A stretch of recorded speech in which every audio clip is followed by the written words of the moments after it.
ishimwe bwadukuye mu buretwa bwa Farawo. Amina, haleluya.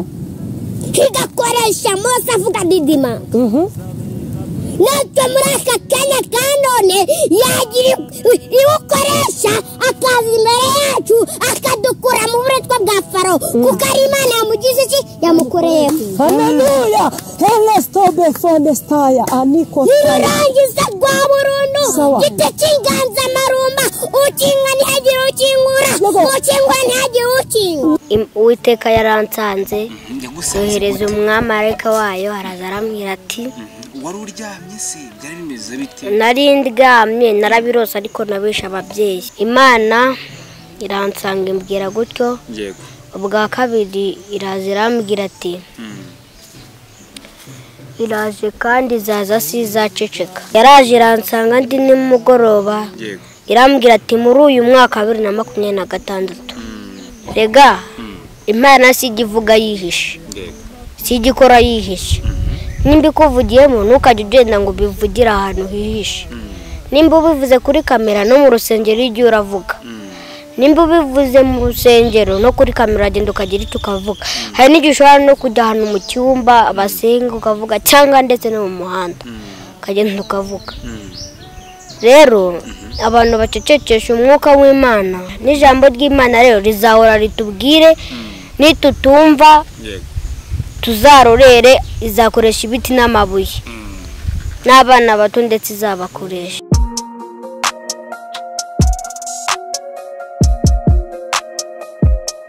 Impanuro TV, ishakiro ry'amakuru yizewe.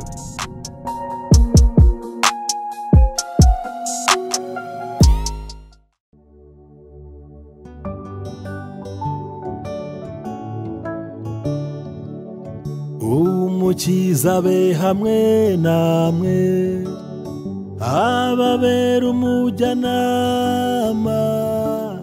abaragire nk'intama abarinde mu mahoro ye.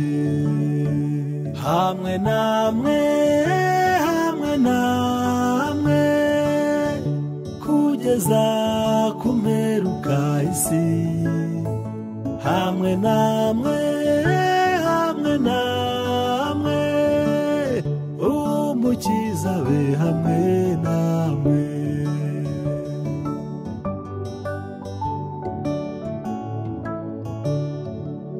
Mu rugamba be hamwe namwe ab'ingabo yanjye ikinze abarinde mu makuba abahishe mu mababa ye.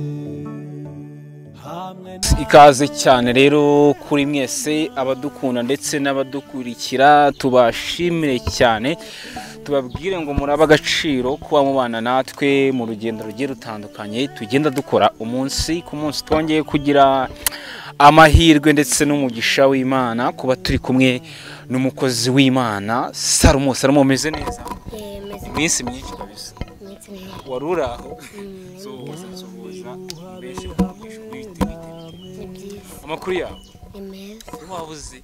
Ntabwo nabuze. Naho ngaha mwaje kwibera. Umeze ute se nyirizina by'umwihariko? Banza usuhuze n'abantu bawe, inshuti zawe, abakunzi bawe bakubuze bataheruka kukubona kuri social media, basuhuze. Nabasuhuje. Ahubwo ati wabasuhuje ugati nabasuhuje mu izina rya Yesu Kristo. Basuhuze mu buryo bwa Gikristo uko mu buryo basuhuza cyangwa mutere Shalom. Wow, ni byiza cyane.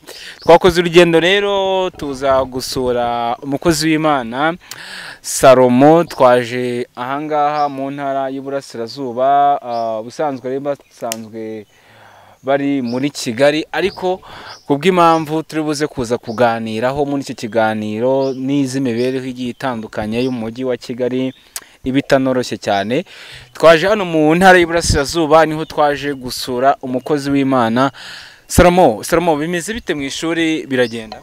Meze neza, nta kibazo, biragenda. Ugeze mu wakangahe? Uze kuza kongera ijwi. Ugeze mu wakangahe? Ngeze mu wa gatatu. Mu wa gatatu. kuko witonze cyane ni ukubera ubutumwa uzaniye abantu cyangwa niyihe mpamvu witonze cyane? wapi Ni ukubera iki witonze cyane? mbese mu bintu by'Imana barahubagurika. Ntabwo bagomba guhagurika, ugomba kugenda karangi noneho nitonde. Genze gakeya. Salomo reka ubanze dusengere, usengere n'abantu badukurikiye ndetse n'abagiye kubana natwe muri iki kiganiro ndetse n'abari hirya no hino bafite n'ibibazo bigiye bitandukanye kugira ngo tuze kuganira twese turi mu mwuka umwe kandi n'abantu bagiye kubana natwe muri iki kiganiro baze kubona imirimo y'Imana ku ruhande rwawe. Yego. Uwiteka Imana igira neza bugacya bukira, turagushimiye kandi turaguhimbaje kuba tugihumeka umwuka w'abazima, izina ryawe nirihabwe icyubahiro. Dore dusengeye abadukurikiye bari hirya no hino mu bice byo hirya muri Afurika, muri South Africa, mu majyepfo ndetse na Uganda n'ibindi bihugu byose.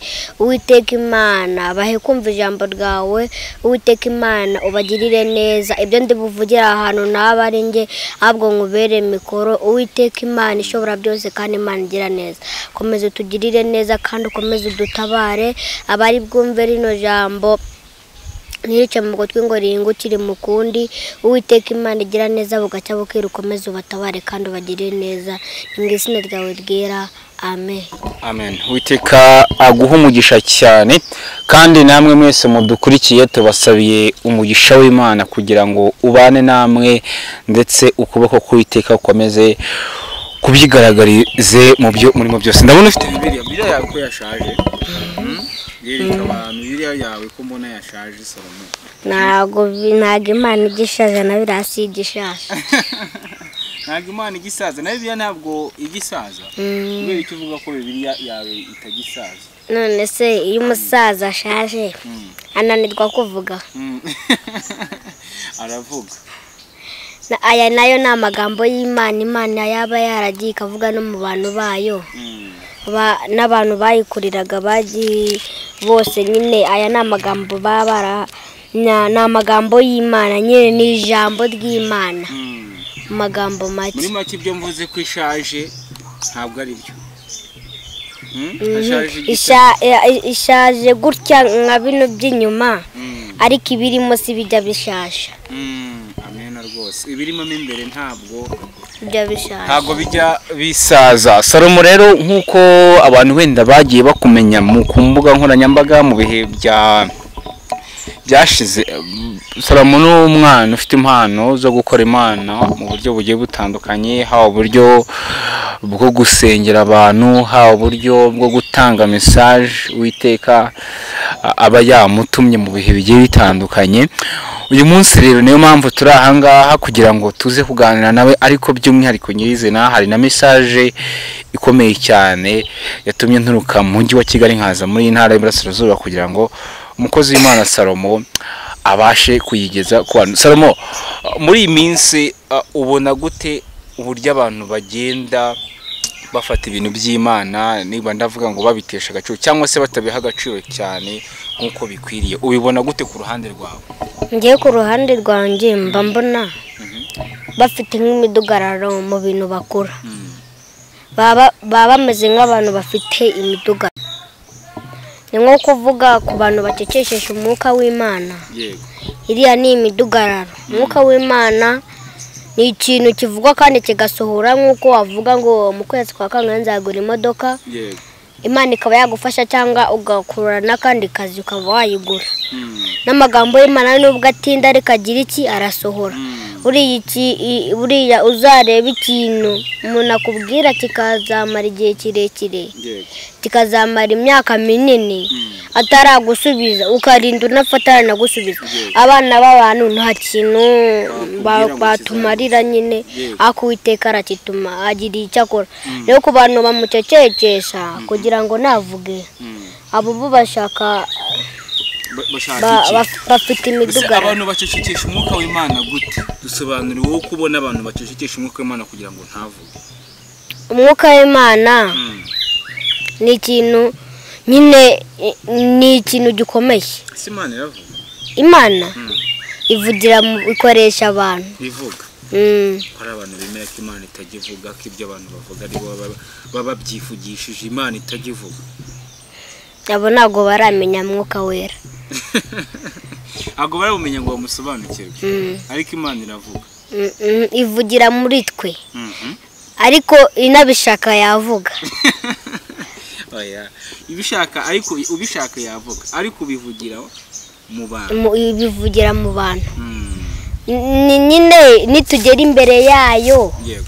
cyangwa wenda tukaba tugiye kujya bamwe bazajya kwa Satani abandi bajya mu ijuru. Ku munsi w'imperuka izivugira, izaza si izaceceka. Ntabwo izavugira mu bantu noneho, izaza yivugira. Yego. Salomo, wenda ku ruhande gato duse nk'aba wenda mbere yuko tuza kwinjira kuri message nyizino ufite, ubundi impano yo gukorera Imana kuri wowe mu buryo bwo guhanura byatangiye gute, byaje ryari kuri wowe? Njyewe natangiye kuvugira Imana. Yego. Mama yakuburaga hano mu isoko nyine gutya. Yego. Ushobora kugenda ahantu bakaguha nk'akazi ko gukubura kugira ngo leta itazabona abafite umwanda. Mama yaragendaga agakubura, nari mfite amezi 9. Yego. Ni isoko ryacururizagamo abantu bafite imyenda, bafite gutyo nyine. Noneho mama yakundaga gusenga, yakundaga gukorera Imana mu gake nyine. Noneho yadatera haleluya, nanjye nkabyumva nkanabyitaho nkanabimenya. Uko ngeze kuri buri gitanda cy'umuntu wese ucuruza nkatera haleluya, kuko ariyo narinze. Yakunguka, yacuruza imyenda, yashira yangarangura iyindi, akangurira ikintu cyangwa se akaba yananyambika. Muri ubwo buryo ndakomeza mba umwana w'Imana gutyo ndakura. Ariko Satani buriya ntabwo aba yifuza yuko dusenga, ahubwo aba yifuza yuko tugomba kumukurikiza. Yego. Tugakurikiza ibitekerezo bye, atatwifuriza ibyiza. Adatwifuriza ibyiza. Yego. Yaje kungwisha mba marine, ajya ndara mu biraro. Yego. Ariko buriya naho wakora icyaha kajana, tujya wibagirwa ikintu kikurimo mu ndani. Imana yaguhamagariye. Nimba Imana ibizi yuko uzaba umuntu wayo, Yego. ukora ikintu uyu munsi ugakora ikintu ejo, ariko ikindi uzi kikurimo n'icyo ugomba gukora, kandi bikaba byo bigakunda. Yego. Ni nk'urugero ku bantu, wenda njye ndaje mubwiye ijambo rikomeye nyine kuri wowe, mubwiye ikintu gikomeye kandi ukakizirikana. Naho wakora ibishoboka kugira ngo ukibagirwe, si cyakuva mu bitekerezo. Rero ijambo Uwiteka ryangumye mu bitekerezo, ndakubireka ahantu ku musozi mama yasengeraga bitaga kuri Bangukamutabare. Ndahamusanga nkomeza gutyo, ndihana ndasenga, ndenze ngana gutya, nikiri mu bintu bya Yesu. Hano uzagenda ubisaziramo. Ibintu bya Yesu uracyabirimo neza cyane. Hari abantu batekerezaga batarukaga no kukubona, batekerezaga ko waguye. Ntabwo waguye? Ntabwo ndagwa. Ntago nzareka ibintu by'Uwiteka, ku buryo ibyo bishobora kujyana mu ndege bikakwambika neza, ariko iby'isi nta kintu wabimarira, nta kintu byakumarira. Kubera icyo utazabirika? Nuko ari byiza kuruta iby'abantu ndetse n'iby'isi byose. Ni byiza cyane. Ibya Yesu koko ni byiza. Ubu ugize imyaka ingahe Salomo? Ubu ngubu ngize imyaka 9. 10? Uvutse ryari? Navutse 2016. 2016 kwa 12. Yego, ni imyaka 9.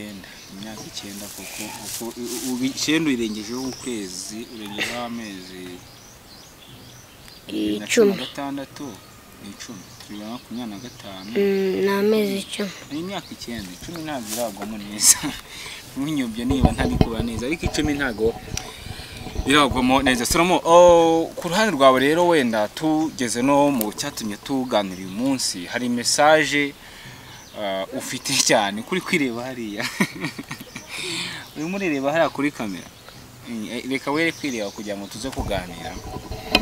Hari message nyirizina ufite wavuga ko ushaka kugeza ku bantu ndetse inakomeye cyane y'umwaka ugiye kuza 2026. Iyi message by'umwihariko ujya kuyakira wari uri mu bihe bimeze bite ese ni yeriko wagize byagenze bite kugira ngo ubone iyi message ugiye guhereza abantu? Muri kuri akwezi gushize kwa munani yego nayo mfite kubwira abantu b'Imana nkomeza nanasenga kugira ngo Imana izamfashe yego mbone rero ijambo ry'Imana yego Uwiteka yaransanze yohereza umwamarayika wayo araza arambwira ati wari uryamye se byari bimeze bite? nari ndyamye narabirose ariko nabisha ababyeyi hako narabibabwiye yego byagenze bite umwuka wera yagusanze wari uryamye bigenda bite? nari ndyamye umwuka aransanga arambwira ngo yego muri kuno kwezi kwa 2026 ije kwiyerekana no kwerekana n'ukwezi n'umwaka kugira ngo usobanuke neza umwaka wa 2026 yego hari ibintu Imana ije kwerekana kandi ije kwigaragaza ije kwerekana imbaraga zayo. Ikindi nuko tugomba kumvira Imana kuruta uko twakumvira abantu. yego Wumviye Imana yego nta kintu wakomera ugashikama. Imana yambwiye nari ndi nimugoroba ndyamye Uwiteka aransanga arambwira ati yego uti ugende ukora ibishoboka byose bwira abantu b'Imana yego yuko bagomba kwizera Imana kuruta kumvira abantu kuko ijambo ry'Imana iyo rivuzwe rigira iki rirasohora. yego abantu ntibakizera Imana naga abantu bakizera Imana. Imana iransanga imbwira gutyo yego ubwa kabiri iraza irambwira ati iraje kandi izaza sizaceceka yego izaza sizaceceka izaza ivuga yego abantu bayumvire kandi bayitege iki amatwi. Yaraje iransanga ndi nimugoroba yego irambwira ati muri uyu mwaka wa 2026 ije kwiyerekana no kwerekana imbaraga zayo no kwerekana ikizakora. amen. Rero mu magambo make bishatse kuvuga iki? Bishatse kuvuga iki?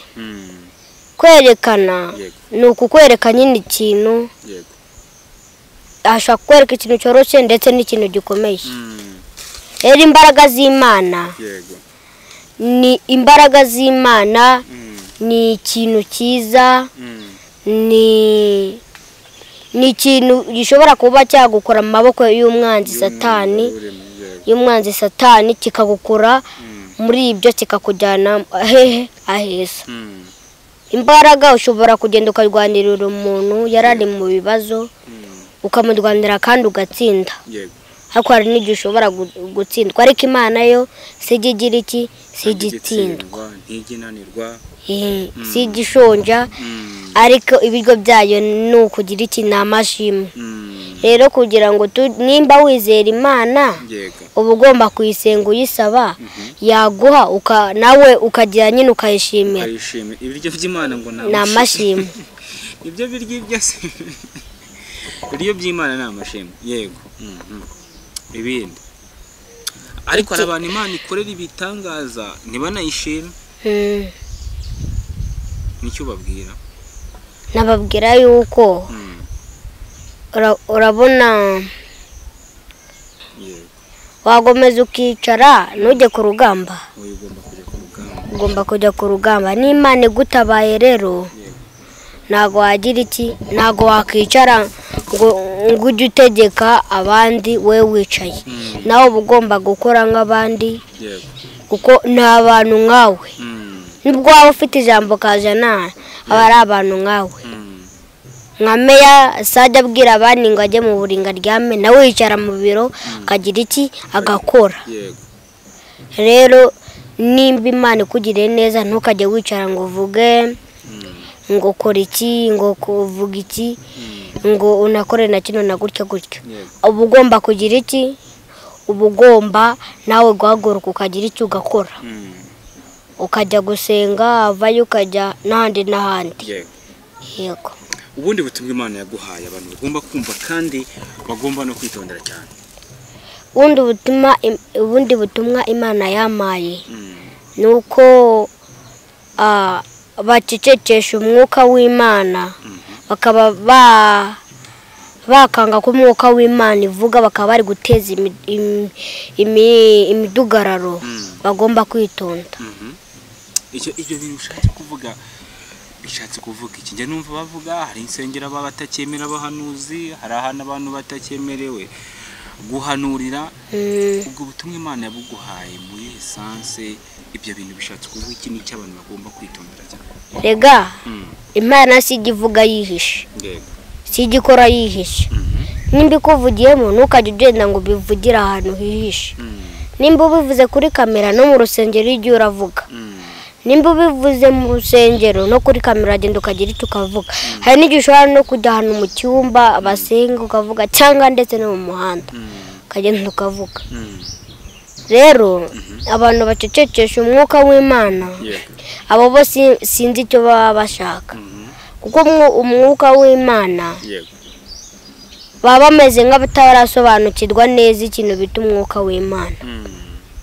ko hari insengero tujya twumva nk'abantu bari guhanura, nawe uri umuhanuzi ujya unahanurira mu ruhame, abantu baba nk'ari nko guhanura bakabasohora, we nta n'uragucecekesha? nta uragucecekesha? nk'abo basohorwa bari nko guhanura bakaba bavuga ngo bavangiwe cyangwa se ntibinemewe guhanura, ibyo nabyo ni ugucecekesha umwuka w'Imana? hari igihe ndetse hari ukuvuga umurangi, hari no kuvuga umuntu uzi gusenga, uzi no kuvuga. rero umurangi aba ari wa muntu uvuga iby'ibintu atazi n'ibyo atanabonye, ibintu atarazi, nyine ari ukubitekereza cyangwa akabyumva n'abandi akabivuga. noneho umuntu uvugishwa n'Imana ashobora kubibona agenda akabibona mu bitekerezo, ashobora no kubibona aryamye, ashobora no kubibona muri telefone ye gutya ari nko kuyirebamo akabibonamo byizanye. hari ikibazo nari nkubajije cy'uburyo abantu bacecekeshwamo, umuntu agacecekesha umuhanuzi, tubibona mu nsengero. Bavuze ati abantu barimo bacecekesha umwuka w'Imana, abo bantu bo ni icyo babwira bacecekesha abahanuzi? ese hari ishyano bashobora kubona, hari akaga bashobora kubona, ni iki Imana ibashakaho nyirizina? none nakubwiye ati ijambo ry'Imana sirijya rigira iki risaza, ko niyo umusaza asaje ntago ajya ananirwa kuvuga, arakomeza akavuga akakuha ati jya kuvoma, akakubwira. n'ijambo ry'Imana rero rizahora ritubwire, nitutumva tuzarorere, izakoresha ibiti n'amabuye n'abana bato ndetse izabakoresha. rero gucecekesha umwuka w'Imana ni ikintu kibi. umwuka w'Imana ni ijambo ni nko kukubwira ikigize iki, atari ibintu bibi, ari ibintu bagomba kumvira ku gato no ku kanini. rero gucecekesha umwuka w'Imana si byiza, ingaruka zizababaho nuko Uwiteka ashobora kuzibya akati we wacecekesheje umwuka w'Imana nka kuriya uba uri guhanura akaza akagukubita ingumi ngo uraceceka umwuka w'Imana uti sinceceka uraceceka umwuka w'Imana sinceceka ya gatatu uraceceka w'Imana sinceceka akagukubita akaruha umwuka w'Imana wo Uwiteka naza icyo azakora igihe azaguha cyangwa wenda n'icyo azagukorera sinyizi ariko gucecekesha umwuka w'Imana ni bibi cyane. Salomo hari n'ubundi butumwa ufite bw'ijambo wagezaho ku bantu badukurikiye muri iki kiganiro ubutumwa n'ubundi Imana yaguhaye binyuze mu ijambo ry'Imana ukaza kubanyuriramo unabasobanurira iby'iryo jambo neza kugira ngo ibyo babyumve ubundi tukaza gusoreza ugusengera abantu. Yego. Ni ijambo ry'Imana. Yego. Nishobora kuba ari biboneka n'amagambo 3 ntago turi butinde. Yego. Ijambo ry'Imana riboneka mu byakozwe n'intumwa. Yego. Ibice 5. Ibice 5. Umurongo waho guhera ku murongo kumera ku murongo wa 20 guhera ku murongo wa 12 kumanura tukagera ku murongo wa 31.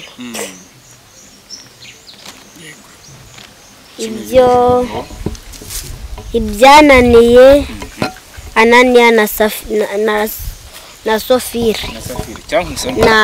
na Safira musomere musomere none wowe urisobanura ibyo reka mufashe nta kibazo uze kugira isobanure kuri kamera nta kibazo. Ahera kuri 17 iryo jambo icyo rivuga intumwa zishyirwa mu nzu y'imbohe marayika azikuramo. Intumwa zishyirwa mu nzu y'imbohe marayika agira iki azikuramo. Aravuga ngo ibyo nibyo byatumye umutambyi mukuru ahagurukana n'abari kumwe nawe bose ari bo gice cyitwa icy'abasadukayo bazura ishyari bafata intumwa bazishyira mu nzu y'imbohe zose. Maze nijoro marayika umwami Imana akingura inzugi z'inzu y'imbohe arabasohora arababwira ati nimugende muhagarare mu rusengero mubwire abantu amagambo yose y'ubugingo. Babyumvise batyo binjira mu rusengero mu museke barigisha. Bakiriyo umutambyi mukuru ajyana n'abari bafatanyije nawe bahamagara abanyarukiko n'abakuru bose b'Isirayeli maze batuma mu nzu y'imbohe kuzana intumwa. Ariko bagiye ntibasanga mu nzu ntibazisanga mu nzu y'imbohe. Yego. Ariko bari bagiye ariko se wasangamo ntibazisanga mu nzu y'imbohe. Yego.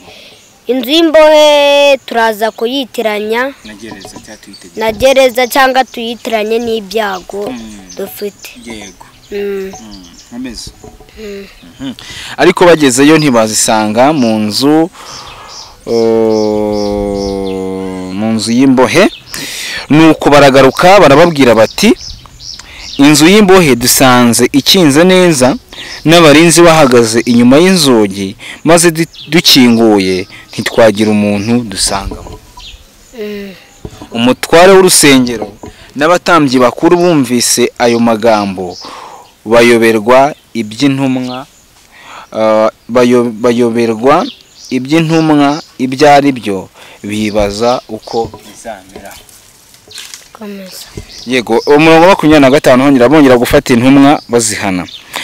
Ariko haza umuntu arababwira ati dore ba bantu mwashyize mu nzu y'imbohe bahagaze mu rusengero barigisha abantu.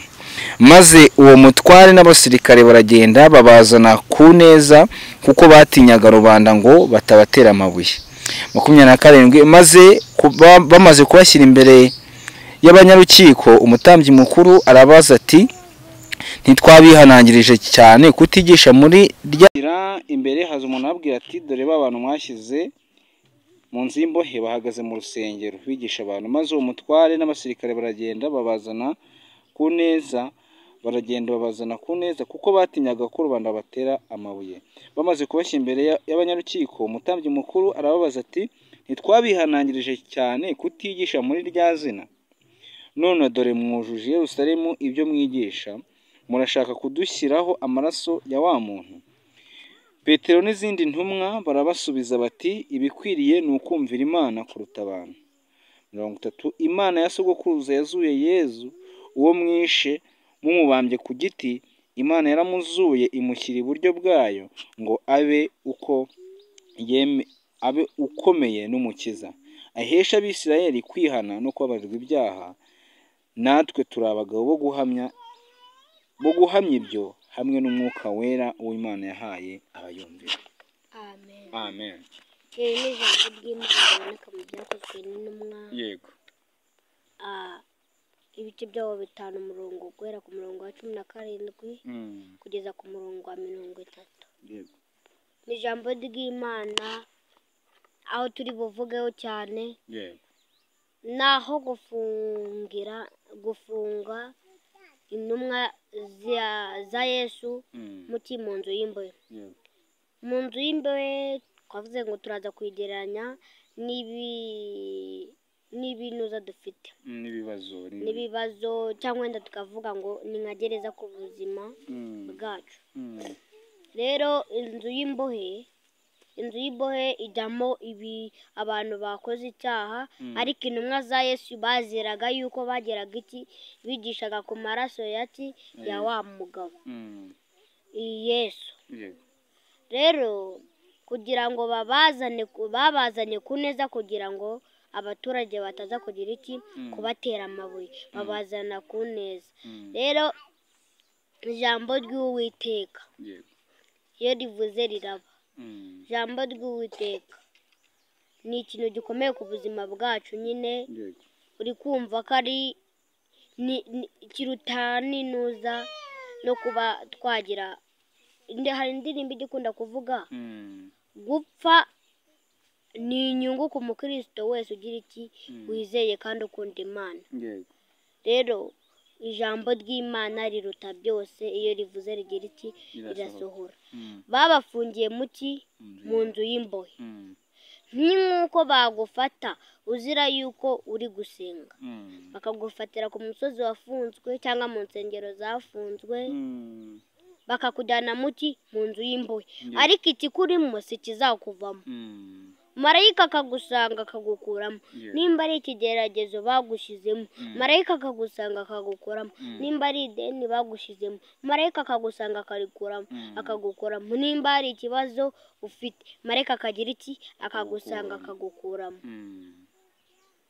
Rero umwuka w'Imana uzakomeza ugira uvuga. Ku murongo wa 10 ku murongo wa 29 hafi 8 haravuze ati sitwababujije kwigisha muri rya zina. Petero n'izindi ntumwa barabashubije ati icyo tuzakora ni ukugira ni ukumvira Imana kuruta kumvira abantu. Rero nababwiye ati mujye mwumvira Imana kuruta kumvira abantu. Mwumvire Yesu Kristo kugira ngo azabaho ubugingo buhoraho. Buriya ikintu gikomeye mu buzima bwanjye njye mba numva yuko nazabona ubugingo.